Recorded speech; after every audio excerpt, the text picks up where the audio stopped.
আমি জানি আপনি আমার লাইফটা দেখতেছেন, আমি আপনাকে এভাবেই কিন্তু বলছিলাম।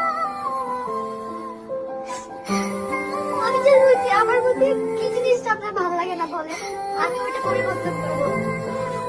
আমি শুধু না, আমাকে ভালো লাগছে আমার কোনো ফিগারের প্রবলেম, আমি জিম করবো, সমস্যা নাই, তাও আমাকে ছেড়ে দিয়েন না, তাও এগুলো আর করিয়েন না।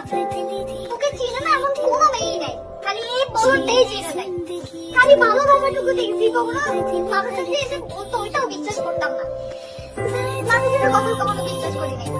এত অন্ধ হয়ে গেছিলাম, এত ভালোবাসা আমি আমার জীবনেও পাই নাই। এত ভালোবাসা দেওয়া যাওয়ায় আমি সত্যি বলতেছি, আমি নেওয়াজকে পেয়ে এত খুশি ছিলাম যে আমি এত ভালোবাসা কখনোই কারো